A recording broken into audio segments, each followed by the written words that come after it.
The Secret of Silverwood Forest, Part 1. The Mysterious Map. In the small town of Silverwood, there was a legend about a hidden treasure buried deep in the forest. No one had ever found it, but rumors about the treasure never faded. One rainy afternoon, 12-year-old Emily was rummaging through her attic when she discovered an old map tucked inside a dusty book. The map led to Silverwood Forest, where the treasure was said to be hidden. Emily's eyes lit up with excitement. She'd heard the stories growing up, but now, with the map in hand, she felt as though the adventure was calling her. She decided to follow the map, but not alone. Her best friend, Oliver, would be the perfect companion. Part 2. Planning the journey. The next morning, Emily met up with Oliver at the edge of the forest. Oliver was cautious, always the one to think things through, while Emily was impulsive and curious. "Are you sure this is a good idea?" Oliver asked, eyeing the thick trees that seemed darker than usual. "Absolutely. Look, this map is old, but it's real. We'll find the treasure. I know it," Emily said confidently. With a deep breath, they ventured into the woods, map in hand. As they walked, the towering trees loomed overhead, and the sound of leaves crunching under their feet was the only noise in the still forest. They had no idea what awaited them. Part 3. The first clue. After hours of walking, the map led them to a large, moss-covered rock with strange markings etched into it.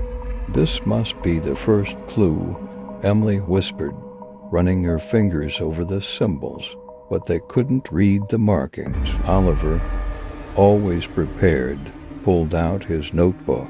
"I've seen something like this before in a book about ancient symbols," he said, scribbling quickly.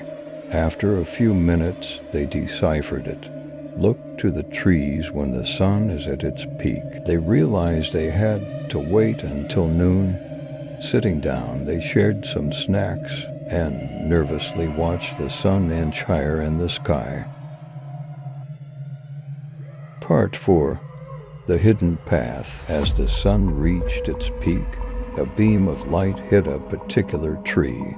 The bark seemed to shimmer, revealing a hidden path they hadn't seen before. "That's it," Emily said, jumping to her feet. They followed the glowing trail, which led them deeper into the forest. The trees grew thicker, and the air felt heavier. The path was narrow, almost as if it had been forgotten for centuries. "This place gives me the creeps," Oliver admitted, glancing around. But Emily pressed on, determined to find the treasure. Part 5. The Strange Clearing. After walking for what felt like hours, they stumbled upon a clearing. In the center was an ancient stone circle covered in vines. There was a strange energy in the air, and the temperature seemed to drop. "I don't like this," Oliver said, shivering.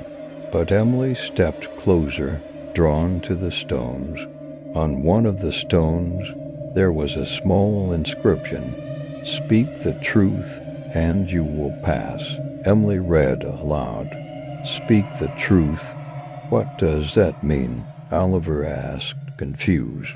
They looked at each other, unsure of what to do next. Part 6. The test begins. Suddenly, the ground beneath them rumbled, and a voice echoed through the clearing. "Only those with pure hearts may continue. Answer truthfully or turn back." A mist filled the air, and before them appeared a figure, a ghostly guardian of the treasure. "First question," the figure intoned. "What is your greatest fear?" Oliver's heart raced. He didn't want to admit his fear of failure. but he knew he had to be honest. "I'm afraid of letting people down," he said, his voice trembling. Emily followed. "I'm afraid of being alone," she admitted softly. The figure nodded, and the mist began to clear. Part 7. The door opens. The stone circle shifted, revealing a hidden door beneath the ground. "You may pass," the guardian said before vanishing into the air. The door creaked open, revealing a dark stairway leading underground. Emily and Oliver exchanged nervous glances, but they knew they had to continue.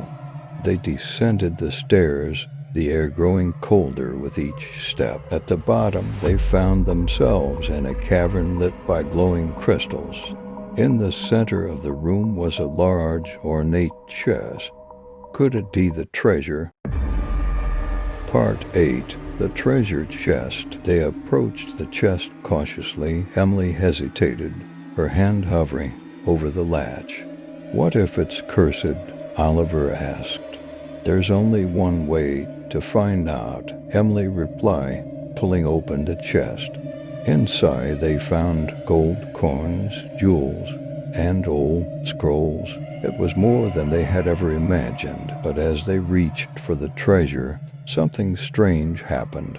The room began to shake, and the walls seemed to close in.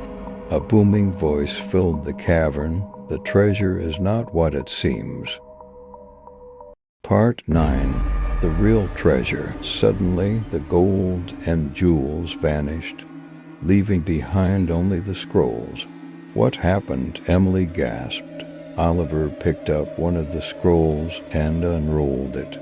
It wasn't a map to riches, but a message. "The real treasure is knowledge," Oliver read. "Those who seek it with pure intentions will find wisdom beyond measure." Emily smiled. So it was never about gold. It was about learning and growing. Part 10. The journey home. With the scrolls in hand, Emily and Oliver left the cavern and retraced their steps back to the entrance of the forest. The air felt lighter, and the forest no longer seemed as dark or mysterious. As they emerged into the sunlight, Emily turned to Oliver and said, "This adventure wasn't what I expected, but I think we found something even better than treasure." Oliver nodded. "Yeah, we found something priceless." They smiled at each other, ready for whatever their next adventure might bring.